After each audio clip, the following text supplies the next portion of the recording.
Hello and welcome. Let's continue the discussion on previous year questions with core concepts. We are discussing the chapter of national income and let's move to the question of the year 2018. Let's see what the question is. The question is, despite being a high savings economy. When we say high savings economy, why do we have high savings economy? For example, suppose we have a bank.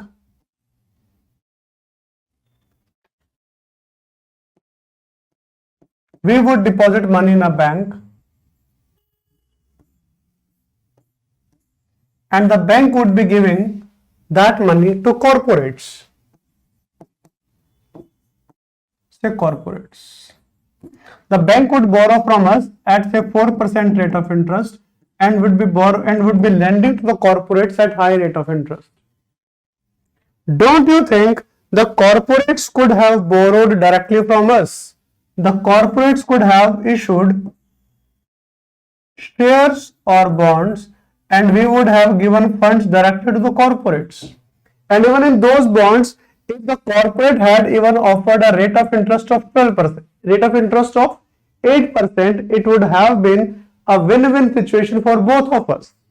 We would have got, as investors, we would have got 4% better for us. The corporate would have got the amount at 4% lesser, better for the corporate. But the problem is, we as individuals, we do not have financial literacy. We have hardly 2% of Indian people who are investing in bonds and shares.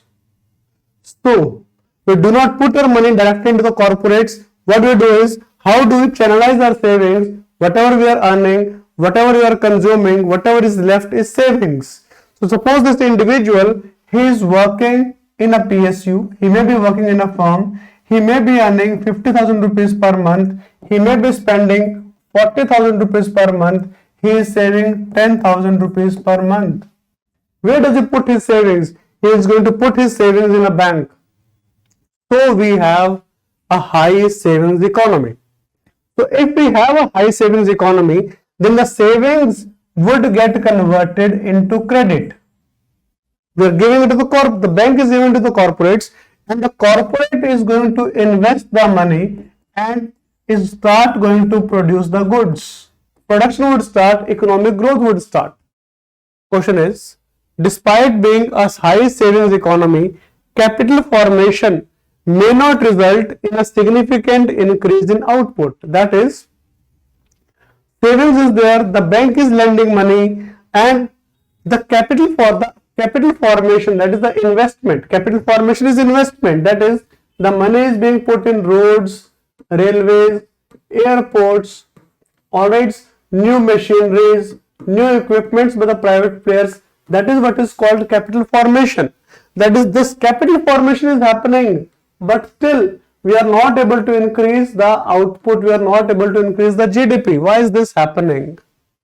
That's a question, valid question of 2018, because we had high savings rate at that time and still the GDP growth was less.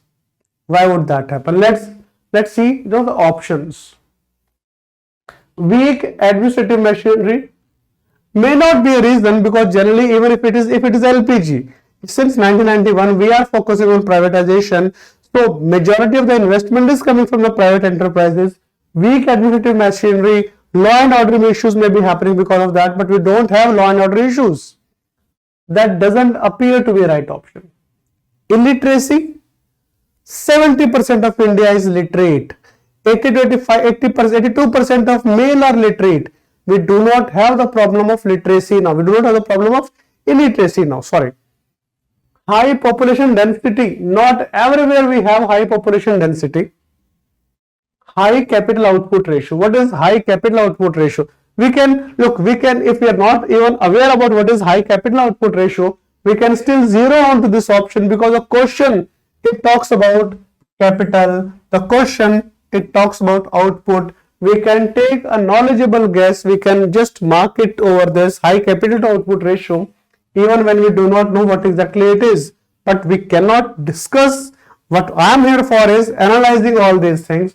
So let's discuss what is a capital output ratio and what is a high capital output ratio. Look, what I am discussing with you is, I am discussing with you a related concept of the national income chapter, and the topic which I am discussing with you is ICOR. ICOR is incremental capital output ratio. Before jumping on to what is ICOR, let me tell you what is capital output ratio. What is this? This is capital, this is output, this is the ratio. Capital to output ratio, right?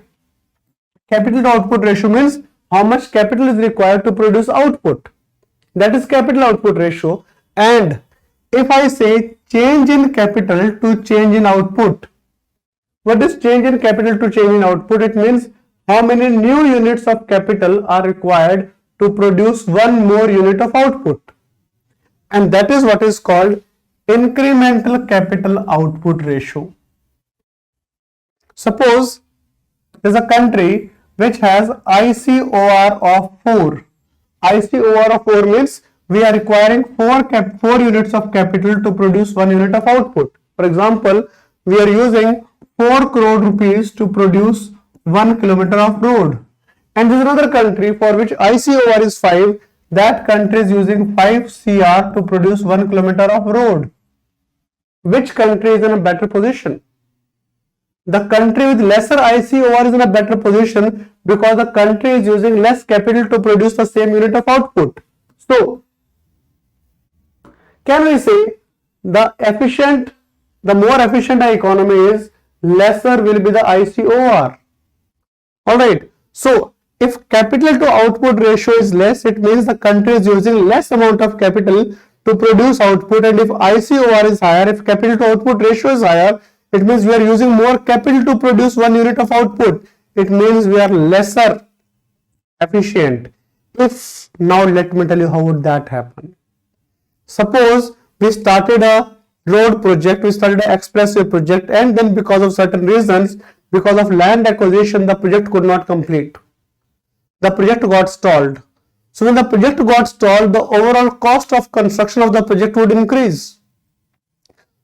Alright, so in that case, if the expressway had to be completed, say in 40 crores, we will be requiring 50 crores for the same project. We will be requiring more capital to produce the same output. So, high savings economy, capital formation is happening, road construction is happening, but there is not a significant increase in output because we are suffering from high capital output ratio because the overall economy is inefficient. Land issues were 2018 I am talking about. Land issues were happening, regulatory issues were happening, projects were getting stuck, the capital output ratio became higher, economy was inefficient, high savings, capital formation, still no output. But things have changed now. In 2023, a lot of reforms were done in the last 5-6 years, and those reforms are going to show their impact in the year 2023, 24, 25. Now capital output ratio is improving. I hope you have understood this question of 2018 and how we have been able to solve it. We'll continue with the discussion, but for today, this is it. Thanks.